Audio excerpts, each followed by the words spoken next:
Hello hello students. आज हम physics class 12 Jharkhand board compartment and improvement exam 2020 के part 2 MCQ या that means important MCQ discuss करने वाले हैं।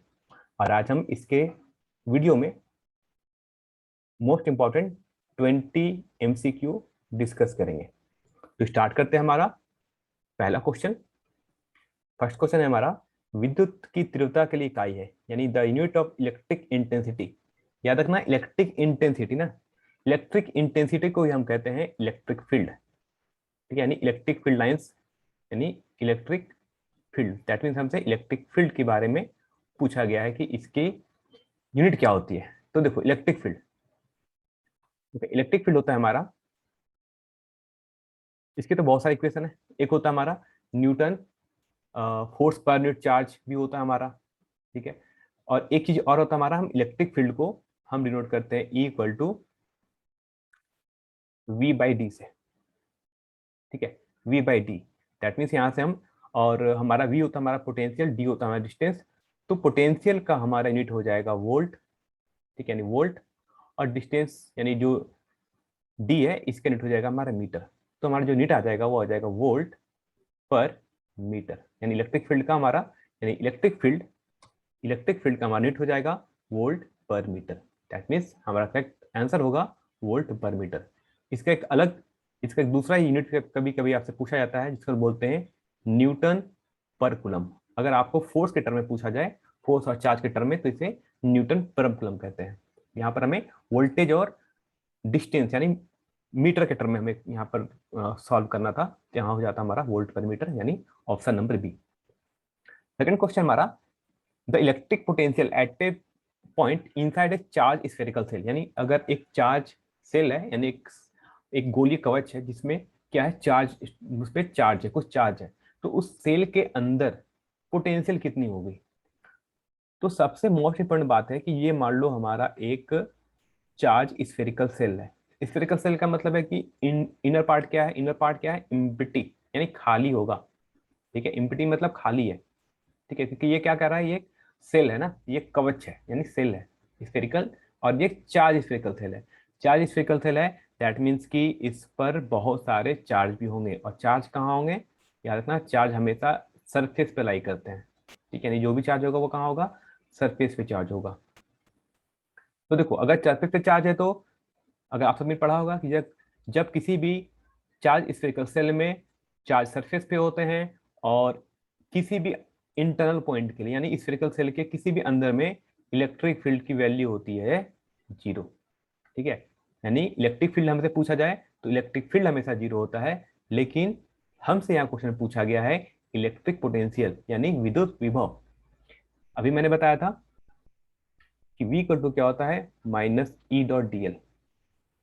ठीक है, minus E dot D L होता है, या फिर आप यहाँ पर चाहो तो आप इलेक्ट्रिक फील्ड की वैल्यू होती है, इसको माइनस डीवी अपॉन डीएल भी लिखते हैं।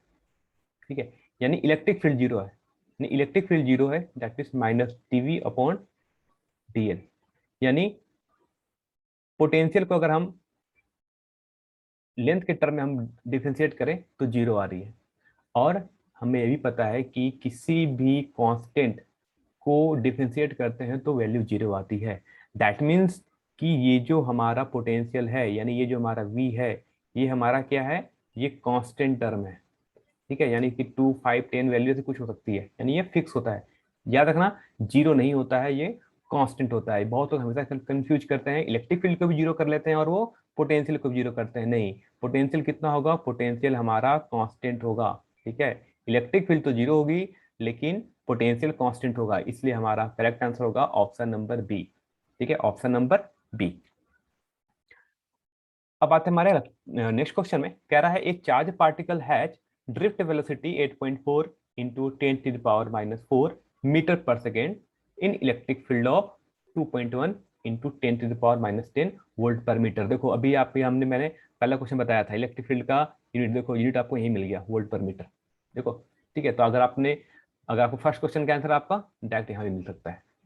तो कह रहा है कि बताओ एक चार्ज पार्टिकल जिसकी ड्रिफ्ट वेलोसिटी हमें गिवन है और हमें इलेक्ट्रिक फील्ड की वैल्यू गिवन है, तो हमसे पूछ रहा है कि बताओ वहां पर मोबिलिटी कितना होगा। तो हमने पढ़ा होगा मोबिलिटी क्या होता है, इसे हम डिनोट करते हैं म्यू से या फिर म्यू बी से डिनोट करते हैं।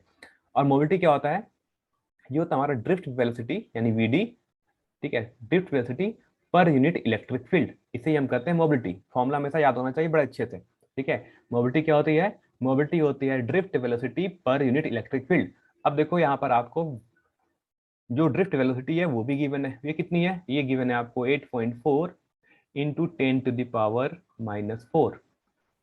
ओके। एंड इलेक्ट्रिक फील्ड कितनी गिवन है, इलेक्ट्रिक फील्ड है 2.1 इंटू 10⁻⁻10।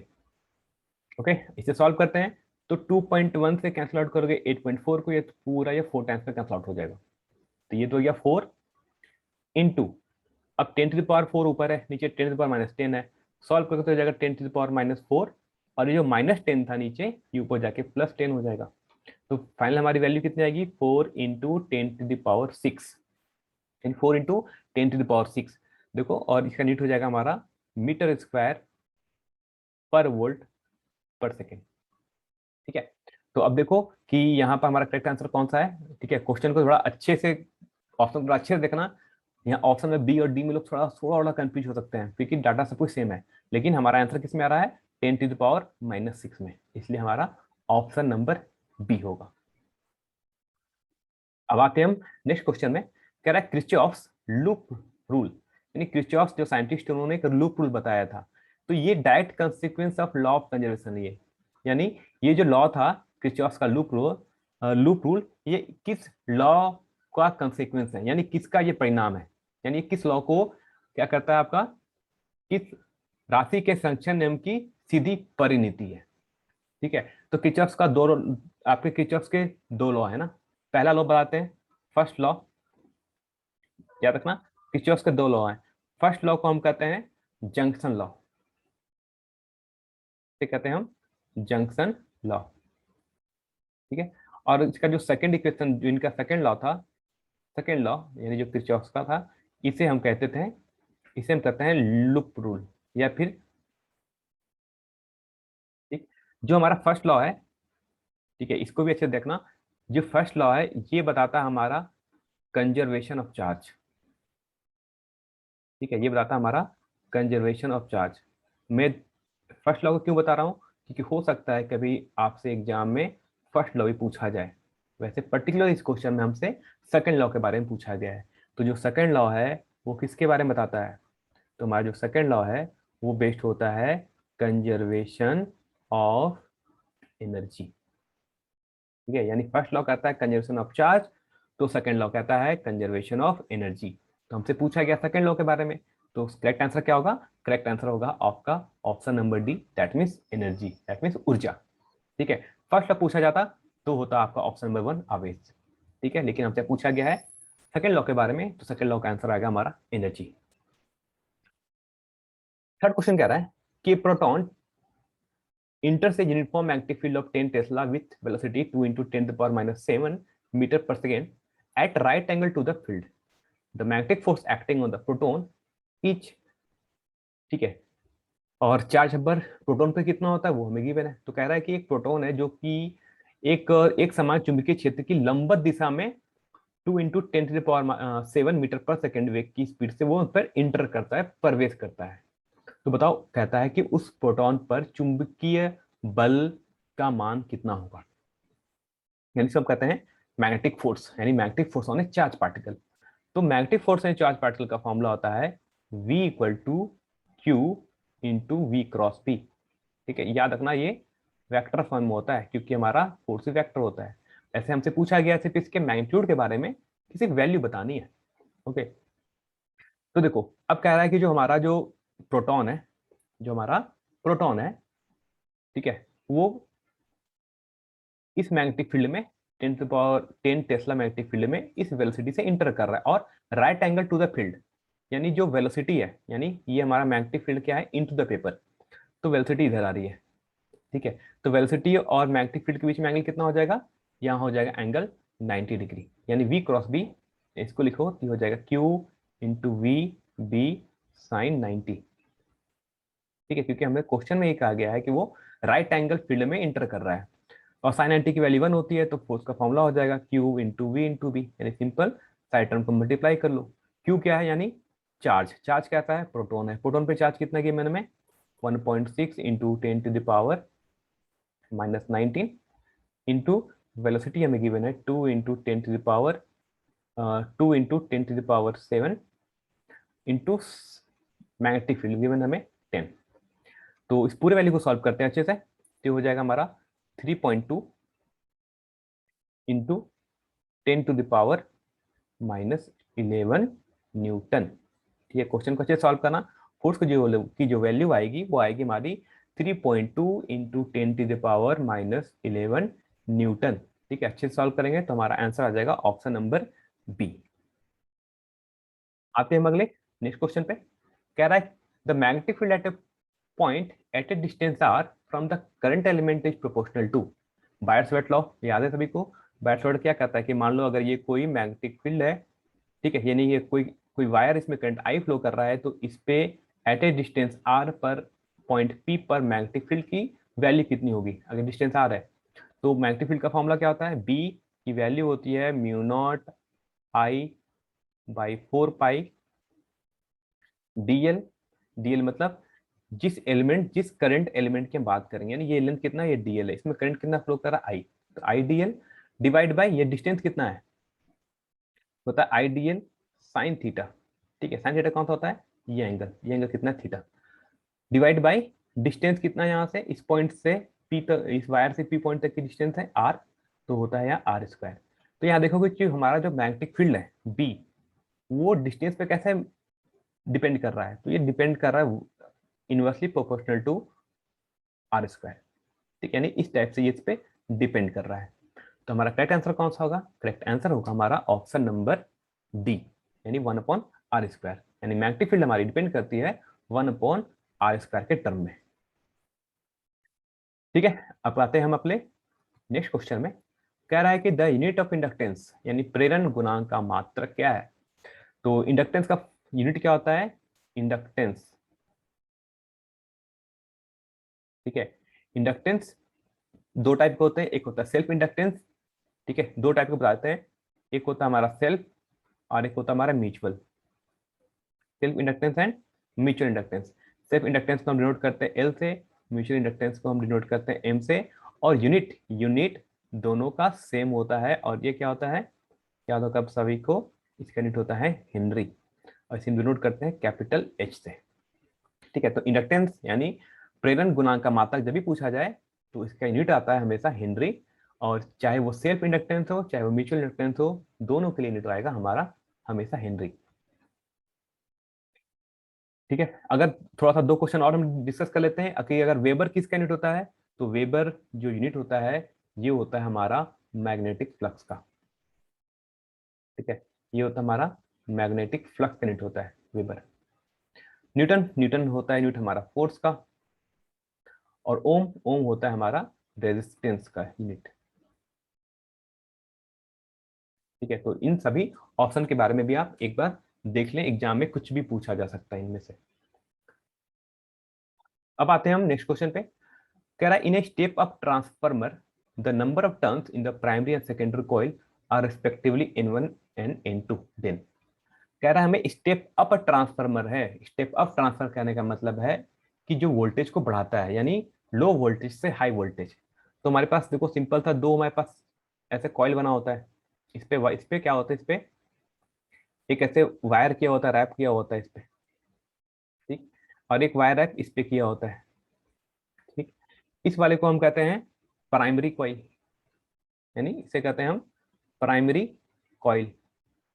ठीक है, सेकेंड वाले को हम कहते हैं सेकेंडरी कॉइल। हिंदी मीडियम वाले इस वाले टर्म को आप देख सकते हो, इसे मैंने यहाँ फिगर बना रहा है, आप इसे हिंदी में अलग वर्ड से यूज करते हुए। ठीक है, primary coil and secondary coil. Primary coil में जो नंबर ऑफ टर्न्स होते हैं इसे हम डिनोट कर रहे हैं, यहाँ पर हमें दिया गया वो N1 से, और N2 हमसे डिनोट किया गया है, यानी प्राथमिक कुंडली जो है उसे हम डिनोट कर रहे हैं N1 से, और द्वितीय कुंडली में नंबर ऑफ टर्न्स को हम डिनोट कर रहे हैं N2 से, फेरों की संख्या। तो कहता है स्टेप अप, अगर स्टेप अप जाना है तो याद रखना कि स्टेप अप के लिए, ठीक है, स्टेप अप के लिए जब भी पूछा जाए तो याद रखिएगा कि N1 से N2 हमेशा बड़ा होता है। यानी स्टेप अप ट्रांसफार्मर में जब भी पूछा जाएगा तो सेकेंडरी कॉइल में नंबर ऑफ टर्न्स ज्यादा होगी प्राइमरी कॉइल से। ठीक है, अगर आपसे पूछा जाता है स्टेप डाउन, अगर क्वेश्चन एग्जाम में कहीं पूछ लिया जाए स्टेप डाउन के लिए, तो स्टेप डाउन के लिए क्या हो जाएगी, ये वैल्यू उल्टी हो जाएगी, यानी N2 is greater than sorry N1 is greater than N2, यानी number of turns in primary coil वो ज्यादा होगा सेकेंडरी कॉइल से। ये कब होगा, जब हमसे स्टेप डाउन ट्रांसफार्मर के बारे में पूछा जाए। इस क्वेश्चन में हमसे पूछा गया था स्टेप अप के बारे में, स्टेप अप के बारे में पूछा गया था। स्टेप अप में क्या होगा, number of turns in secondary coil is equal to number of turns in secondary coil is greater than number of turns in primary coil, that means option number B। Option B हमारा क्या कर रहा है, step up को बता रहा है।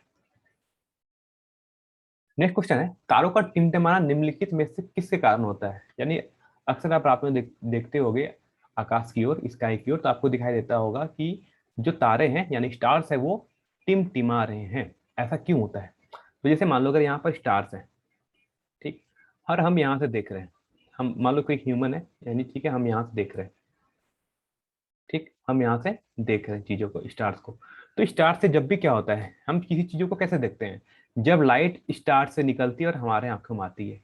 अब देखो क्या होता है कि स्टार्स स्टार्स हमसे काफी दूर है, अब बीच में बादल है ना, बीच में क्लाउड्स भी होते हैं, अलग अलग गैसेस भी हैं। तो क्या होता है, जो क्लाउड्स है ना सभी की डेंसिटी अलग अलग है, कहीं पर क्लाउड्स हैं, कहीं पर क्लाउड्स नहीं है, कहीं पर अदर गैस है, कहीं पर अलग गैस है। तो क्या होता है कि सभी की चीज क्या होती है, जो रिफ्रैक्टिव इंडेक्स जिसे आप म्यू करते हैं वो अलग अलग होती है। मान लो इस कुछ लेयर में यहाँ कुछ बादल है जिसकी रिफ्रैक्टिव इंडेक्स म्यू1 है, यहाँ पर रिफ्रैक्टिव इंडेक्स म्यू2 हो गया, यहाँ पर म्यू3 हो गया। तो क्या होता है कि ये लाइट ऐसे आती है टकराते हुए, कभी ऐसे टिल्ट करती है, फिर ऐसे करती है, फिर ऐसे जाती है। तो क्या होता है कि ये जो लाइट्स आ रही है स्टार्स से, जो स्टार से जो भी लाइट हमारी आई पर आ रही है, ठीक है, वो डिफरेंट डिफरेंट लेयर से गुजरती है और हमारी आंखों में पहुंचती है। तो क्या होता है, ये डिफरेंट डिफरेंट लेयर से आती है, तो इनका जो पाथ है वो देखोगे स्ट्रेट नहीं है, वो थोड़ा सा टेढ़ा मेढ़ा होता है। ठीक है, और ऐसा कब होता है, ऐसा होता है रिफ्रैक्शन में। आपने पढ़ा होगा रिफ्रैक्शन क्या होता है, जब भी किसी ग्लास या किसी ग्लास से लाइट ट्रैवल करती है तो अपने पाथ से थोड़ा सा डाइवर्ट हो जाती है। ऐसा कब होता है, जब रिफ्रैक्शन होता है। तो जो तारों का टिमटिमाना होता है वो भी इससे कारण होता है हमें। ठीक है, तो करेक्ट आंसर होगा आपका option number B, a person that is refraction. Next question है, the thin prism of refracting angle 8 degree produces a deviation of 4 degree, the refractive index of the material of the prism is। कह रहा है एक मेरे पास thin prism है ना, एक पतला सा प्रिज्म है, कह रहा है थिन प्रिज्म है, कह रहा है इसका जो रिफ्रैक्टिंग एंगल है, रिफ्रैक्टिंग एंगल मतलब इस वाले एंगल को कहते हैं, यानी एंगल ए, इसकी वैल्यू गिवन है, बोलता है 8 डिग्री। ठीक है, तो बोलता है कि जो लाइट अब यहाँ से डाइवर्ट करके जाएगी ऐसे, यानी यहाँ से ये जो हमें डेल्टा मिलेगा, यानी एंगल ऑफ डिविएशन, इसकी वैल्यू गिवन हमें हमें गिवन है 4 डिग्री। तो पूछा कि बताओ इसका जो प्रिज्म है उसका रिफ्रैक्टिव इंडेक्स कितना है। तो थिन प्रिज्म के लिए, किसके लिए, थिन प्रिज्म के लिए, थिन प्रिज्म के लिए फॉर्मूला क्या होता है, डेल्टा की वैल्यू होती है म्यू माइनस 1 इंटू ए। ठीक है, म्यू होता है हमारा रिफ्रैक्टिव इंडेक्स, तो डेल्टा की वैल्यू हमसे गिवन है 4 degree, is equal to mu की वैल्यू हमें निकालनी है, तो म्यू माइनस 1 इंटू ए, ये हो गया हमारा रिफ्रैक्टिंग एंगल। रिफ्रैक्टिंग एंगल कितना हमारा 8 डिग्री, तो कैंसिल होगा 2 टाइम्स में, दिस इंप्लाई से सॉल्व करेंगे तो वैल्यू आएगी हमारी म्यू माइनस 1 इक्वल टू 1/2। ठीक है, दिस इंप्लाइज म्यू की वैल्यू हो जाएगी 1 plus 1/2, that will be equal to 3/2, और 3/2 का क्या लिखते हैं 1.5, यानी जो रिफ्रैक्टिव इंडेक्स आएगा वो कितनी आएगी हमारी वैल्यू 1.5। तो थिन प्रिज्म के लिए क्या करना है आपको, ये फॉर्मूला याद रखना है कि थिन प्रिज्म के लिए डेल्टा की वैल्यू होती है म्यू माइनस 1 इंटू ए। ओके, अब आते हैं हम अपने नेक्स्ट क्वेश्चन में। कह रहा है दो two light sources are coherent when they produce wave of. ठीक है, ये कोहेरेंट इनकोहेरेंट सोर्स का क्वेश्चन है, हो सकता है इस बार ये सिलेबस में नहीं था। ठीक है, ये सिलेबस में जो हमारा लास्ट का सिलेबस था उसमें ये क्वेश्चन नहीं है। ठीक है, सिलेबस में ये क्वेश्चन नहीं है, लेकिन फिर भी अगर कभी एग्जाम पूछ लिया जाए आपसे तो याद रखिएगा कि दो लाइट सोर्स को हम कोहेरेंट तब कहते हैं जब उनका वेवलेंथ इक्वल हो, ठीक, एंड कांस्टेंट फेज डिफरेंस हो। क्या करा, उनका इक्वल वेवलेंथ होना चाहिए और कांस्टेंट फेज डिफरेंस, और कांस्टेंट फेज डिफरेंस होना चाहिए। ये दोनों कंडीशन फुलफिल होगी तभी हम कहते हैं कि जो लाइट सोर्स है वो कैसी है, कोरेंट है, मतलब दो प्रकाश स्रोत कला संबंध कहे जाते हैं।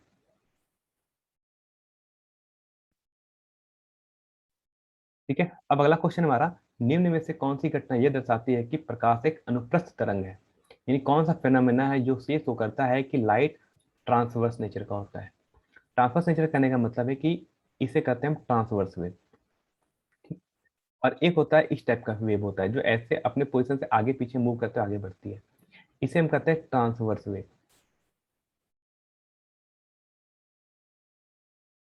ठीक, इसे कहते हैं हम लॉन्गिट्यूडनल वेव।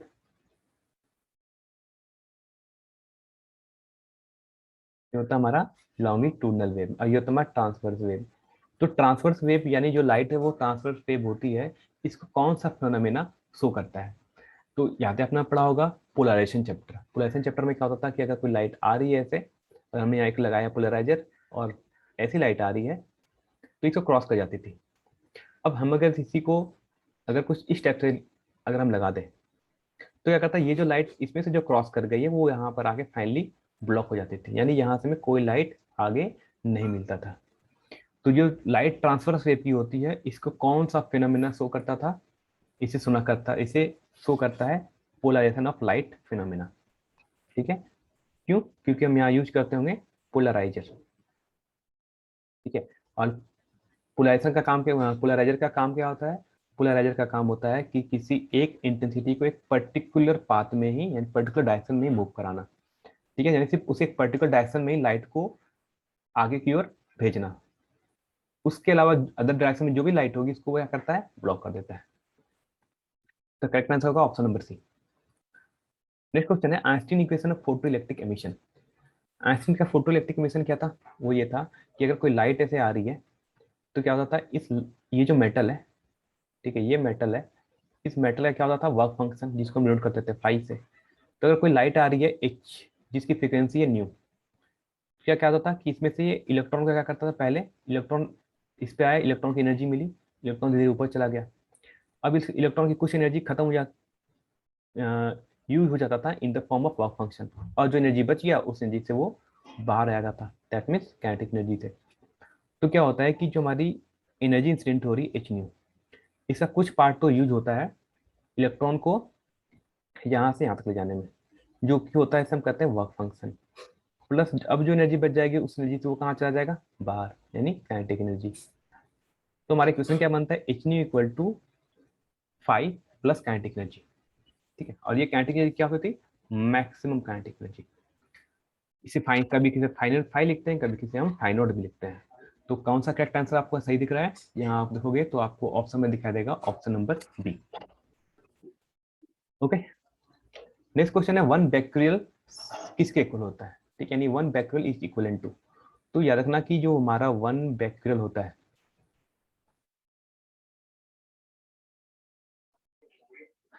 ठीक है, वन बैक्टीरियल इक्वल होता है one DK per second, one DK per second के इक्वल होता है। और अगर आपसे कहीं पूछा जाए वन क्यूरी, ठीक है, तो वन क्यूरी होता है 3.7 into 10 to the power 10 decay per second. हमसे पूछा गया है वन बैक्यूल के बारे में, तो इसका करेक्ट आंसर होगा ऑप्शन नंबर बी। वैसे भी थोड़ा ध्यान दें कि ये हमारे सिलेबस में इस बार तो नहीं था। ठीक है, ये सिलेबस में हमारा नहीं था, तो इस क्वेश्चन को आप स्किप भी कर सकते हो, नहीं तो अगर याद रखना है तो आप इसे याद भी रख सकते हो, कोई बड़ी बात नहीं है। वन बैक्यूल होता है वन डीके पर सेकेंड, इसलिए ऑप्शन नंबर सही होगा हमारा बी। सिम से फिर से ये भी हमारे सिलेबस में नहीं था। ठीक है, लेकिन बोर्ड का कुछ पता नहीं है, बोर्ड में अगर एग्जाम से पूछ लिया जाए तो हमें पता होना चाहिए। इस पे कहता है कि the decay constant of a radioactive substance is 5.3 into 10 to the power-3 per year, then its half life. तो देखो, हमसे पूछा है, हमें लैम्डा गिवन ना, इसे कहते हैं डीके कांस्टेंट, इसकी वैल्यू गिवन है 5.3 into 10 to the power-3 per year. ठीक, तो हमसे पूछा है कि बताओ उसका हाफ लाइफ कितना होगा, टी हाफ। ठीक है, तो याद रखना फॉर्मूला होता है टी हाफ का फॉर्मूला होता है T half equal to 0.693 divide by lambda. तो हमें ठीक है, इस वैल्यू के आप हमेशा याद रखेंगे। तो 0.693 डिवाइड बाई लैम्डा, लैम्डा की वैल्यू है 5.3 इंटू 10⁻³ इस पूरी वैल्यू को सॉल्व करोगे तो आपकी जो वैल्यू आएगी वो आएगी 130.8 ईयर्स। ठीक है, तो फॉर्मूला कुछ नहीं है, फॉर्मूला एक छोटा सा फॉर्मूला है, फॉर्मूला बस आपको याद रखना टी हाफ लेफ्ट का, अगर पूछ लिया जाए तो आप इसे सॉल्व करोगे। तो हमारा करेक्ट आंसर आएगा option number B. Okay, next question हमारा, one atomic mass unit is किसके इक्वल होता है। तो देखो आइंस्टीन ने एक इक्वेशन बताया था कि हम किसी भी मास को एनर्जी में कन्वर्ट कर सकते हैं, यानी E इक्वल टू mc²। उन्हें कहा था कि हम मास को एनर्जी में भी कन्वर्ट कर सकते हैं। तो कहा था कि बताओ अगर मास की वैल्यू, यानी जो मास है वो कितना है, one one atomic mass unit है, तो ये किस एनर्जी के इक्वल आएगा। ठीक है, वन एटॉमिक मास यूनिट, तो ये जो एनर्जी होगी, यानी वन एटॉमिक मास यूनिट, और सी मतलब होता है स्पीड ऑफ लाइट, दैट इसकी वैल्यू होती है 3 × 10⁸ इसका एटॉमिक मास यूनिट। इसमें आप सॉल्व करोगे पूरी वैल्यू को रख के। ठीक है, तो ये जो पूरी वैल्यू आती है, इसकी वैल्यू आती है 931 मेगा इलेक्ट्रॉन वोल्ट। ठीक है, मेगा इलेक्ट्रॉन वोल्ट के इक्वल आती है। तो ये एक फिक्स वैल्यू है, इसको आपको एग्जाम में सॉल्व नहीं करना है, एग्जाम में आपको बस इसका फाइनल रिजल्ट याद होना चाहिए कि जो अगर अभी भी वन एटॉमिक मास यूनिट का पूछा जाए कि वो किस एनर्जी की इक्वल आएगा, तो वो आएगा 931 मेगा इलेक्ट्रॉन वोल्ट। ये फिक्स वैल्यू है सभी के लिए। इसका करेक्ट आंसर होगा ऑप्शन नंबर बी। वह क्वेश्चन कहता है कि N type semiconductor is form when dopant is. तो देखो दो टाइप के सेमीकंडक्टर होते हैं, एक होता है पी टाइप, एक होता है एन टाइप। तो कहता है एन टाइप ऑफ सेमीकंडक्टर कब बनते हैं। तो एन टाइप सेमीकंडक्टर जब बनते हैं, एन टाइप, ठीक है, तो एन टाइप सेमीकंडक्टर बनते हैं जब हम कोई पेंटावैलेंट एटम को ऐड करते हैं। पेंटावैलेंट यानी एक ऐसा एटम जिसके आउटर मोस्ट ऑर्बिट में कितने हो, 5 वैलेंस इलेक्ट्रॉन हो। 5 है इसलिए इसे कहते हैं पेंटा, 5 मतलब पेंटा, 5 वैलेंस इलेक्ट्रॉन। यानी जब इसको हम ऐड करते हैं तब बनता है हमारा एन टाइप सेमीकंडक्टर। तो इसका आंसर होगा ऑप्शन नंबर ए। लेकिन अब अगर आपसे एग्जाम कोई पूछ लिया जाए कि बताओ पी टाइप कैसे बनता है, तो इसे भी याद रखेंगे पी टाइप के लिए।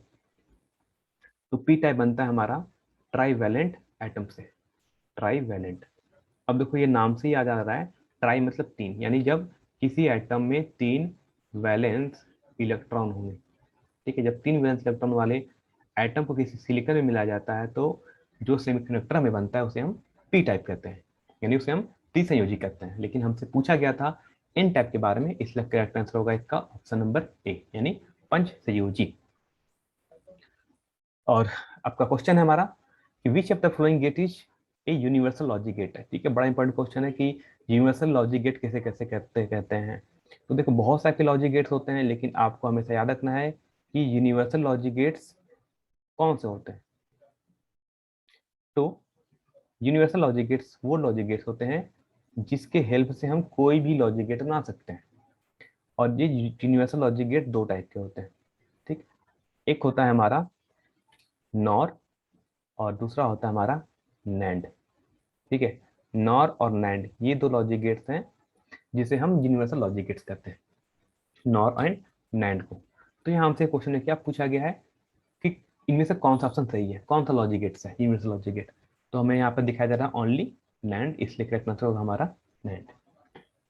ठीक है, तो ये हमारा क्वेश्चन था आज। झारखंड बोर्ड कंपार्टमेंट और इम्प्रूवमेंट एग्जाम जो आपके नेक्स्ट मंथ होने वाला है, उसके इंपॉर्टेंट ऑब्जेक्टिव एमसीक्यू। और ये आज था हमारा पार्ट 2। पार्ट 1 हमने पहले बनाया है, आप चाहो तो पार्ट 1 भी देख सकते हो। Okay, thank